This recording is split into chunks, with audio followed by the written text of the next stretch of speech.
Et est-ce que tu en veux, est-ce que tu es rancunière envers Giuseppe, ton ex? Et c'est le moment justement d'en parler parce que toi tu assures, dans les derniers épisodes où tu apparais, que tu n'as jamais été réellement en couple avec Giuseppe. Là, faut m'expliquer parce que ni Luna ni Nesma n'ont compris et je te cache pas que j'ai un petit peu de mal moi aussi. Ok, alors on va parler de l'histoire de Giuseppe. Alors, Giuseppe, on a été en couple, c'est vrai, 2 jours dans l'aventure. Moi, j'étais très attachée à lui au début. Mais en fait, au fil de mon aventure, et au fil, c'est vrai que le dimanche, il m'appelait. Mais quand je me rendais compte, en fait, qu'il m'appelait pas pour savoir comment j'allais, tout ça, mais pour avoir des infos sur la maison, de l'aventure, c'est tout ce qui l'intéressait, ça me gonflait un peu. Parce que lui, il dit que c'est toi qui l'appelais tous les dimanches. Il a tweeté pendant l'enregistrement, Neya m'appelait lors des jours off et elle était genre in love. Non, non, je lui disais, c'est vrai qu'il me manquait, que voilà, je voulais prendre de ses nouvelles. J'étais très très attachée à lui, mais quand je voyais qu'en fait, quand je sentais, c'est quelque chose que tu sens, que ça vient pas en retour, mais je me suis dit, mais laisse tomber en fait, vis ton aventure Mais et lui te tant pis. disait quoi? Parce que toi, tu l'appelais, s'il t'appelait, quelle était ta démarche? Moi, quand je l'appelais, c'était pour savoir comment il allait, lui passer un peu à Anthony parce qu'ils étaient potes, Est-ce que t'appelais ton mec? c'est-à-dire. Est-ce que t'appelais ton petit copain, clairement? Ou est-ce que t'appelais Giuseppe?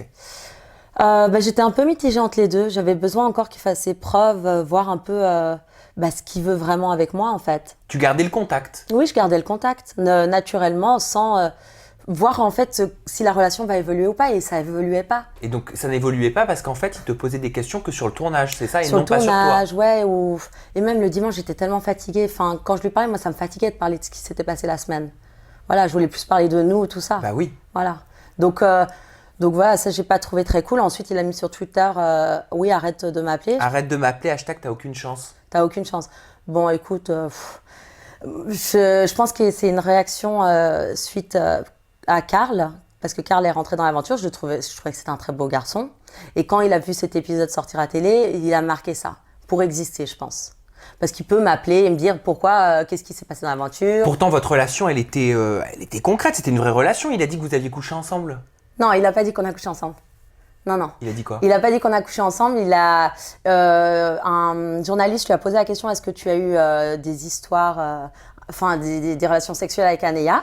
Et il a répondu non. Et moi, je me suis dit, mais heureusement que j'ai pas couché avec lui, parce que si j'avais couché avec lui, il m'aurait affiché, il aurait dit qu'on a eu des relations sexuelles. Tu dis ça à un journaliste? Enfin, c'est mon intimité, tu me respectes pas en fait. Qu'est-ce que tu as pensé de ces agissements sur Twitter, du hashtag t'as aucune chance, du pendant l'enregistrement, Neya m'appelait tous les jours off, elle était genre in love. Qu'est-ce que tu penses de ce comportement-là? Je pense qu'il sait très bien que je suis pas in love de lui. Si j'avais voulu avoir une relation avec lui, je l'aurais embrassé au Mad Mag. Mais non, j'avais vraiment besoin qu'il fasse ses preuves. Après, il veut pas comprendre. Il veut jouer sur l'image du playboy qu'a toutes les filles. Fais-la tout seul, ton image. Enfin, c'est ridicule. C'est pas ce que tu es. Giuseppe, moi, je me suis mis avec lui parce que c'est un gentil garçon. T'as été attristé par les tweets quand même qu'il a mis? Ça m'a choqué de sa part. Je me suis dit, en fait, t'es comme tous les autres. T'es un bouffon, quoi. Voilà ce que j'ai pensé. Et donc là, je me suis dit, vraiment, il faut. Même quand lui, il va m'appeler, parce que lui, il m'appelait. Il m'a dit, ouais, il faut qu'on fasse quelque chose. Mais il s'affichait dans les boîtes, il sortait avec Sénat et Michael pour aller en boîte. C'était pas mon délire. J'ai dit, non, moi, je vais pas venir avec vous en boîte, ça m'intéresse pas. Si tu veux qu'on a le dîner et qu'on parle sérieusement, avec plaisir. Ah, il est peut-être dans le délire télé-réalité. Mais je sais pas, en tout cas, il a pas le respect que je mérite. Donc, un homme qui me respecte pas, moi, je lui accorde pas mon temps. T'étais amoureuse de lui? Non, j'étais pas amoureuse de lui. Donc c'est pour ça que ça me fait pas mal. Mais j'étais attachée à lui.